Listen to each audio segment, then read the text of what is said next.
हमने यहाँ पढ़ा था महावीर स्वामी तक आ गए थे, ठीक है। महावीर स्वामी का जन्म कब है, तो हमने कहा दो तिथियां प्रचलित हैं। 540 ईसा पूर्व कहीं कहीं दिया रहता है और 468 ईसा पूर्व उनकी मृत्यु हो गई थी। 599 ईसा पूर्व उनका जन्म हुआ था और 527 ईसा पूर्व उनकी मृत्यु हो गई थी। ये भी हमने तुमने समझाया था कि 540 और 468 का क्या फंडा है भाई, ईसवी ये ली जाती है कि ये 1 ईसवी है, तो इस ईसवी से अपन की काउंटिंग हुई 1 2 3 4 5 6 डॉट डॉट डॉट अपन 2024 में आ गए, तो ये पूरा गिनती 2024 तक है।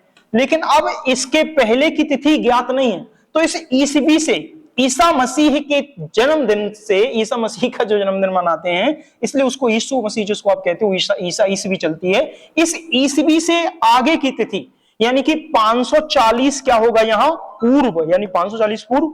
लेकिन अगर कोई कहेगा 468 पूर्व, तो 468 पूर्व यहां आएगा, क्योंकि आप यहां से पढ़ रहे हो ना, 1 वर्ष पूर्व, 2 वर्ष पूर्व, 3 वर्ष पूर्व, 4 वर्ष पूर्व, डॉट डॉट डॉट 100 वर्ष पूर्व, 400 वर्ष पूर्व, 468 पूर्व और 540 वर्ष पूर्व। तो 540 वर्ष पूर्व किसी का जन्म हुआ होगा तो मृत्यु भी क्या होगी 468 पूर्व। ये फंडा ये है, ठीक है ना। चलिए, अब इन्होंने जन्म लिया, मृत्यु हो गई, जन्म लिया, मृत्यु हो गई, ये अधिक है प्रमाणिक। अधिकतर बुक में आपको यही मिलेगा 540, लेकिन आपकी परीक्षा वाणी वगैरह है उसमें 599 दिया है, कोई दिक्कत नहीं, चलेगा। आप अगर आते हैं, दोनों में से कोई एक ही दिया रहेगा, दो नहीं आएंगे। और अगर है तो प्रमाणिक ये है सबसे ज्यादा, 540 ईसा पूर्व उनका जन्म है और 468 ईसा पूर्व उनकी क्या है, मृत्यु है। अब ये जो महावीर थे, इनका जन्म हुआ था, पिता कौन थे इनके, बज्जी संघ के जातकगढ़ के मुखिया थे सिद्धार्थ। इनकी माता का क्या नाम था, त्रिशला, जो वैशाली गणराज्य के लिच्छवी कुल की चेटक की बहन थी। उनसे इन बज्जी संघ के जातकगढ़ के मुखिया सिद्धार्थ का क्या हुआ था, विवाह हुआ था। इनके भाई जो महावीर स्वामी के भाई हैं वो क्या है, नंदीवर्धन जो है वो आपके बड़े भाई थे, वर्धमान आपके छोटे भाई थे। वर्धमान छोटे थे और नंदीवर्धन बड़े भाई थे। ये 30 वर्ष की आयु में, हमने आपसे बताया था कि जब सिद्धार्थ और त्रिशला उपवन में वन में भ्रमण कर रहे थे, तो उस दौरान ऐसा कहा जाता है अनुश्रुतियों के आधार पर, ऐसा कोई ऑथेंटिक नहीं है कि बिल्कुल प्रमाणिक हो, अनुश्रुतियों के, जैसे देखा आपने वो श्री कृष्ण के लिए जब श्री कृष्ण की माता पिता को कंस जो है देवकी और उनको छोड़ने जा रहे थे, तो आकाशवाणी हुई थी कि इस संतान का 8वां पुत्र ही तुम्हारी मृत्यु करेगा। तो यहां पर भी एक आकाशवाणी हुई, ऐसा अनुश्रुतियां हैं कि आपका जो सिद्धार्थ और त्रिशला के लिए आकाशवाणी हुई कि आपकी जो संतान है, जो संतान पैदा होगी, जो जन्म लेगी, वो आपकी सन्यासी बनेगी, यानी कि सन्यास धारण करेगी। किसके लिए कहा गया था, ये महावीर के लिए, यानी कि जो आपकी संतान है वो सन्यास धारण करेगी, यानी कि जो होने वाला लड़का है वो सन्यास धारण करेगा। अब अगर कोई कहे, ये इतना पढ़ लिया था, अब अगर कोई कहे कि यहीं पर थोड़ा आगे बढ़ते हैं, ये जो आपके महावीर स्वामी थे, महावीर स्वामी का जन्म फिर कहां हुआ था, तो ये भी तुम्हें याद रखना है। महावीर स्वामी का जन्म जो है वो कुंडल ग्राम वैशाली के निकट, यानी कि आप याद रखोगे कुंडल ग्राम, हम लिख रहे हैं समझा रहे हैं लेकिन तुम्हें आज केवल सुनना है। कुंडल ग्राम, ये कुंडल ग्राम आपका कहां पर है, तो वैशाली के निकट, यानी कि ये वैशाली के निकट है और वैशाली के निकट इनका क्या हुआ था, आपका जन्म हुआ था। किनका, आपका महावीर स्वामी का। अब अगर बात करें इनके बचपन का नाम क्या था, तो बचपन में इनको सभी लोग वर्धमान के नाम से जानते थे, यानी कि बचपन का नाम इनका जो था वो वर्धमान था। ये आधा धा यहां लगा रहता है, यानी कि बचपन में इनको किस नाम से पुकारा जाता था, वर्धमान के नाम से। इनकी जो पत्नी थी, इनकी शादी भी हुई और पत्नी का नाम क्या था, यशोदा। ये भी तुम्हें याद होगा, ये याद भी रखना है कि पत्नी का क्या नाम था, यशोदा। इनकी पुत्री भी हुई, एक ही मात्र पुत्री हैं जिनका नाम था प्रिय दर्शना। तो प्रिय दर्शना आप इनकी पुत्री का नाम याद रखेंगे। तो मैं ऐसे पॉइंट टू पॉइंट ही लिखाएंगे, मतलब ये नहीं कि हम तुम्हें अब इसको हिस्ट्री को भी पीडीएफ पर पढ़ाएंगे, इसको हम तुम्हें लिख लिख के ही पढ़ाएंगे, शॉर्ट टू द पॉइंट। बाकी थ्योरी हम तुम्हें कंसेप्ट में मतलब ओरली समझा देंगे। तुम इसके नोट्स बनाओगे बराबर सोमवार से, ठीक है ना। और सोमवार से यहां से नहीं, हम सोमवार से तुम्हें बैकग्राउंड से चलेंगे, जहां से आपका जो और चीजें हैं, वैदिक काल वगैरह है, उस वैदिक काल के पहले जो भी सभ्यता ने जन्म लिया, चाहे हड़प्पा हो चाहे आपकी सिंधु घाटी सभ्यता हो, वहां से एकदम स्टार्ट करेंगे और फिर आपको यहां तक लेके आएंगे, ठीक है ना। चलिए, अब अगर कोई कहे तो ये जो महावीर थे, कुंडल ग्राम वैशाली के निकट इनका जन्म हुआ था, बचपन का नाम इनका वर्धमान था, पत्नी का नाम इनका यशोदा था, वो पुत्री जो थी प्रिय दर्शना। इन प्रिय दर्शना के ही जो पति थे, ध्यान रखना अभी बाद में आएगा, प्रिय दर्शना के ही जो पति थे जमाली, यानी कि प्रिय दर्शना के जो पति होते हैं जमाली, ये जमाली नहीं, इनके जो पति का नाम था वो जमाली, ठीक है ना। पति का नाम जो जमाली था, यही इनके सबसे पहले शिष्य के रूप में क्या किए थे, बने थे। यानी कि प्रथम शिष्य अगर कोई पूछता है कौन थे, तो प्रियदर्शना के पति ही महावीर बुद्ध के प्रथम शिष्य के रूप में जो है वो बने थे। अब अगर बात कहें, जब पिता की मृत्यु हो जाती है, तो पिता की मृत्यु के बाद 30 वर्ष की आयु में, यानी कि जो आपके महावीर स्वामी हैं, वो 30 वर्ष की आयु में जैसे ही पिता की मृत्यु होती है, तो पिता की मृत्यु के बाद, जब तक पिता की मृत्यु नहीं हुई तब तक उन्होंने संन्यास धारण नहीं करने दिया। जैसे ही पिता की मृत्यु हुई तो 30 वर्ष की आयु में ये अपने भाई नंदीवर्धन से आज्ञा लेकर संन्यास के लिए क्या कर जाते हैं, निकल जाते हैं और गृह त्याग कर देते हैं। अब अनुश्रुतियां तो इतनी भी हैं, मतलब कहा तो ये तक जाता है कि इन्होंने कई वर्षों तक भ्रमण करते रहे यहां वहां, और लंबी तपस्या भी करते रहे। यानी कि बहुत लंबी तपस्या इनके द्वारा की गई, बहुत लंबी तपस्या। और तपस्या करते करते एक समय ऐसा आया कि इनके पूरे शरीर के ऊपर जो था वो एक ही प्रकार के एक ही कपड़े पहने रहे, मतलब कपड़े ही पहने रहे, उन कपड़ों को चेंज ही नहीं किया, ना नहाना है ना धोना है, बस हम केवल समाधि में लीन है और समाधि में लीन बने रहे।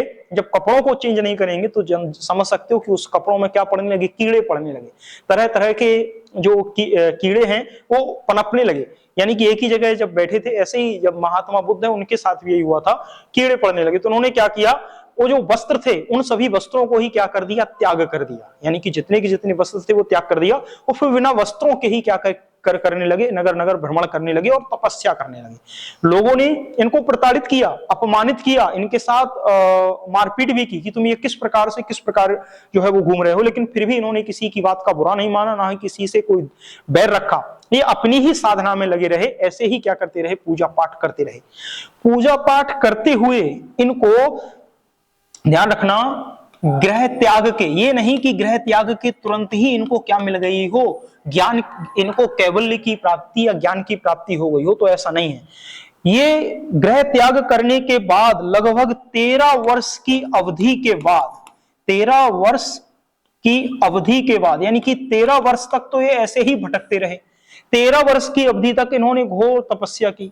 उसके बाद जब 13 वर्ष की अवधि के बाद जब ये तपस्या कर रहे थे, तो एक गांव का नाम आता है जरम्बिक। ये गांव का नाम है जरम्बिक। इस जरम्बिक गांव के निकट एक तालाब था, वो आप तालाब कह सकते हो या नदी कह सकते हो, रिजु पालिका नदी। क्या हुआ बहन जी? क्या क्या क्या? वो गौतम बुद्ध है, ये महावीर स्वामी है, ठीक है ना। अगर कहें रिजु पालिका नदी, तो ध्यान रखना है रिजु पालिका नदी, यानी कि आपका जो जरम्बिक गांव है वो रिजु पालिका नदी के किनारे था। ये रिजु पालिका नदी जो है वो आपकी इस प्रकार से बहती थी। इसी रिजु पालिका नदी पर एक जो है वो पेड़ लगा हुआ था, और इस पेड़ के नीचे ही वो क्या कर रहे थे, तपस्या। तो कौन सा वृक्ष, वो भी पूछा जाता है, साल का वृक्ष। यानी कि जो आपका साल का वृक्ष है, उस साल के वृक्ष के नीचे रिजु पालिका नदी के नजदीक एक जरम्बिक गांव था। उस गांव में जो साल का वृक्ष था, उसी के नीचे ये क्या कर रहे थे, तपस्या कर रहे थे।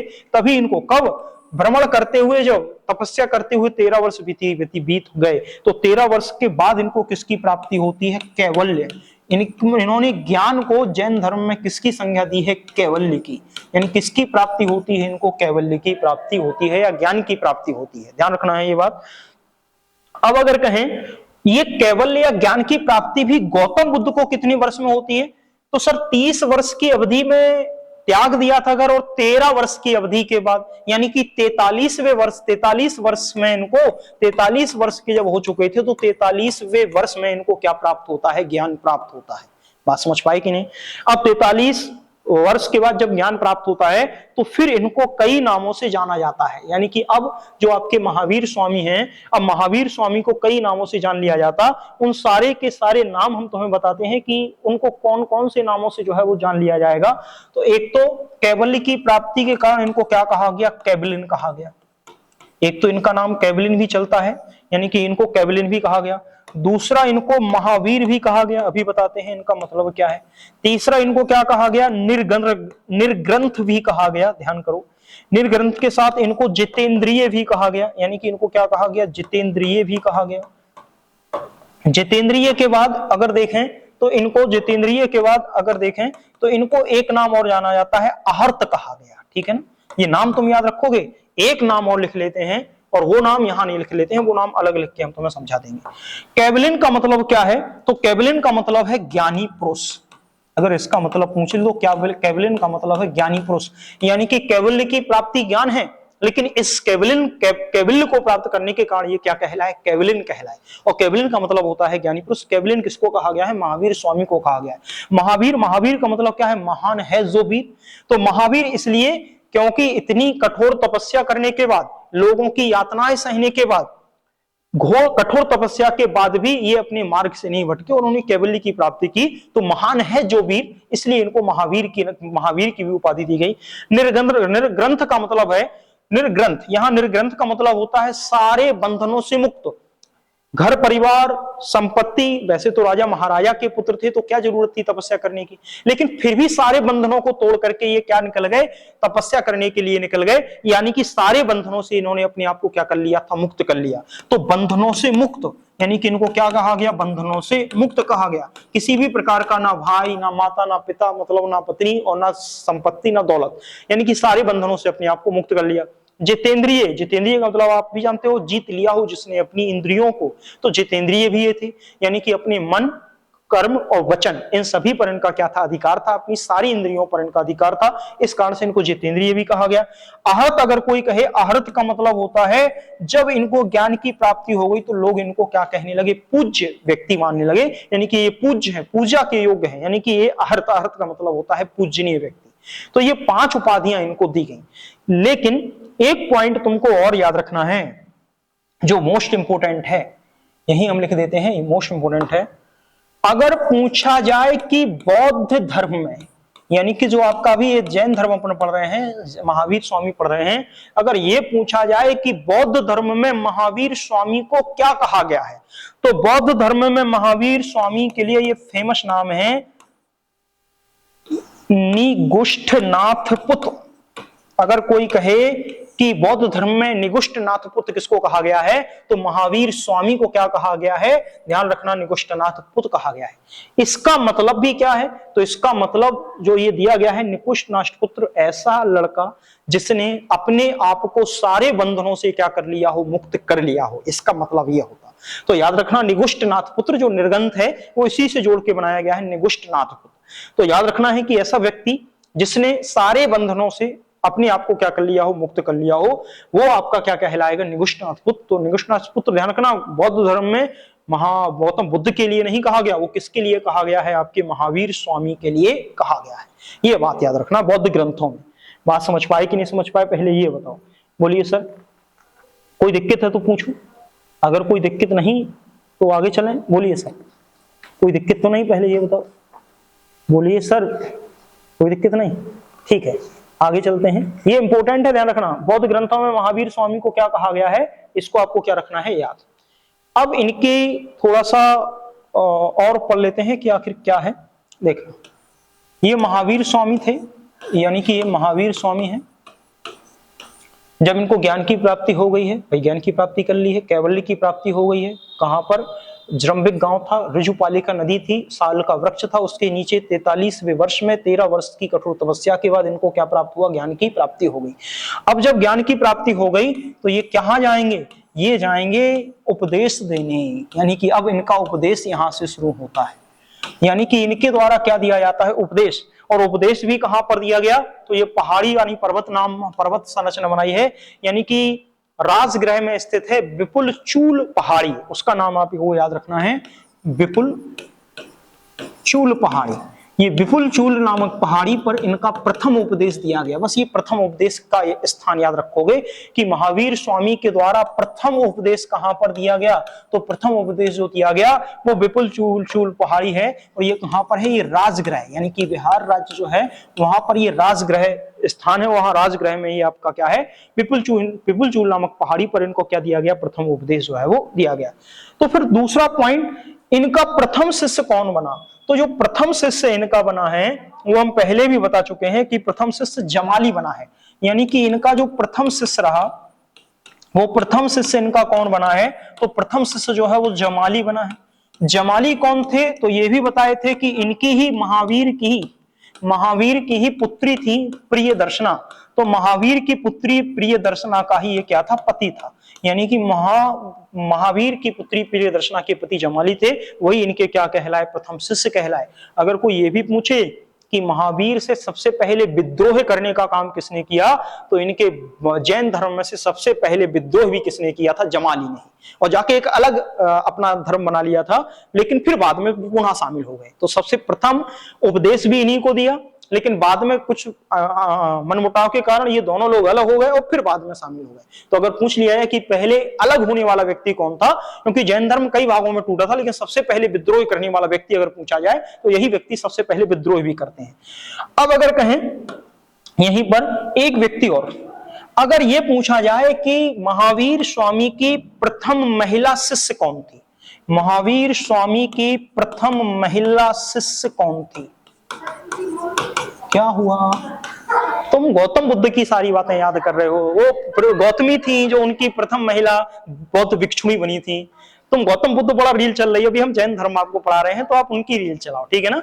जो आप प्रजापति गौतमी की बात कर रहे हो वो गौतम बुद्ध की मौसी थी और उन्होंने ही उनको पाला पोसा था, तो वह उनकी प्रथम बौद्ध धर्म की प्रथम भिक्षुणी के रूप में उन्हीं को स्थान दिया गया था, ठीक है ना। चलिए, यहां पर महावीर स्वामी की प्रथम महिला की बात की जा रही है, तो प्रथम महावीर स्वामी की प्रथम महिला जो थी वो कौन थी, उनका नाम भी लिख लेते हैं चंदना। प्रथम महिला, या कह सकते हो जैन धर्म की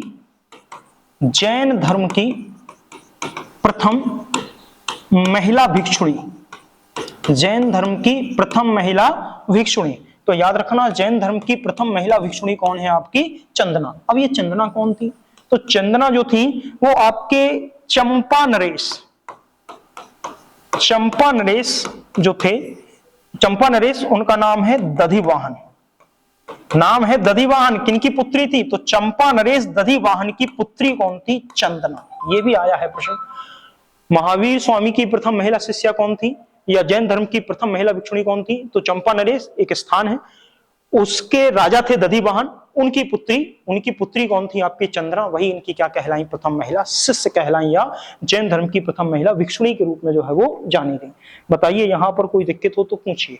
आगे चलते हैं, एक पॉइंट और जहां पर आपको समझ में आने चाहिए, सुनिए एक दो पॉइंट और, ज्यादा टाइम नहीं, आज तो हम बिल्कुल फिक्स टाइम पर छोड़ देंगे, सुनना है। अगर देखें गणधर, अब ये गणधर क्या है, तो सुनना है। इन्होंने जैसे एक व्यक्ति हो गया महावीर स्वामी, इन्होंने उपदेश दिए। अब ये चाहते थे कि इनके उपदेशों को, इनकी शिक्षा को दूर दूर तक फैलाया जाए, तो इसके लिए उन्होंने कुछ व्यक्तियों को नियुक्त किया कि तुम जाके दूर दूर तक हमारा क्या करोगे, प्रचार प्रसार करोगे। जैसे जब देश का प्रधानमंत्री बनता है तो वो राज्य में अपने मुख्यमंत्री को बिठा देता है कि तो हमारी तरफ से तुम इस राज्य का प्रतिनिधित्व करोगे। उसी प्रकार से महावीर स्वामी ने भी अपने कुछ गणधर नियुक्त किए जो इनके उपदेशों को, इनकी शिक्षाओं को दूर दूर गांव गांव जाकर क्या करेंगे, प्रचार प्रसारित करेंगे और लोगों को जैन धर्म की विशेषताओं के बारे में क्या करेंगे, बताएंगे। तो इनके द्वारा जो गणधर नियुक्त किए गए, उन्होंने अपने ही शिष्यों को क्या किया, गणधर नियुक्त किया। कितने गणधर, तो इन्होंने शुरुआत में 11 गणधर नियुक्त किए, यानी कि 11 गणधर बनाए। ये 11 गणधर अलग अलग क्षेत्रों में क्या करने चले गए, प्रचार प्रसार करने चले गए। इनमें से कहा जाता है, कहा नहीं जाता, यही बात सत्य है कि 10 जो गणधर थे, इन 10 गणधरों की मृत्यु तो 10 गणधरों की मृत्यु, 11 गणधरों में 10 गणधरों की मृत्यु तो महावीर स्वामी के जीवन काल के दौरान ही हो गई थी। यानी कि इन 10 के 10 गणधरों की मृत्यु, या मृत्यु को यहां पर क्या कहा जाता है, जैन धर्म में मृत्यु को कहा जाता है निर्वाण। यानी कि अगर पूछे कि 10 के 10 गणधरों को निर्वाण की प्राप्ति कब हो गई थी, तो इनको महावीर स्वामी के जीवन काल में ही इनको निर्वाण की प्राप्ति यानी मृत्यु की प्राप्ति हो गई थी। केवल एकमात्र ऐसा गणधर कौन सा है जिसने महावीर स्वामी के मृत्यु के उपरांत, ऐसा एकमात्र गणधर कौन सा है जिसने महावीर स्वामी की मृत्यु के बाद भी उपदेश देना जारी रखा, उसका नाम है आर्य सुधर्मा। ये बहुत आता है, आर्य सुधर्मा। ये आर्य सुधर्मा वह व्यक्ति हैं जिनके द्वारा क्या किया गया, आर्ष धर्मण के द्वारा महावीर स्वामी की मृत्यु के उपरांत भी काफी लंबे समय तक क्या दिया, उपदेश देने का काम किया। तो यदि कोई पूछ ले जैन धर्म का प्रथम थेरा या प्रथम उपदेशक, महावीर स्वामी का प्रथम उपदेशक, तो इस आर्ष धर्मण को क्या कहा जाता है, प्रथम थेरा। थेरा का मतलब है घूम घूम कर गांव गांव जाकर लोगों को उपदेश देना। इसी थेरा को क्या कहते हैं, उपदेशक, यानी कि इन्हों के द्वारा क्या देना का काम किया गया है। हम किसी महावीर स्वामी की शिक्षा को हम अर्जित किए हैं, हम वही शिक्षा क्या कर रहे हैं, एक से दूसरी जगह बांट रहे हैं। बात समझ पाए कि नहीं समझ पाए, पहले ये बताओ, बोलो अगर यहां तक कोई दिक्कत ना हो तो आगे चले, बोलो, बोलिए सर, अगर यहां तक कोई दिक्कत ना हो तो आगे चलें। एक लास्ट पॉइंट और लिख लेते हैं ताकि तुम्हें सारे पॉइंट हो।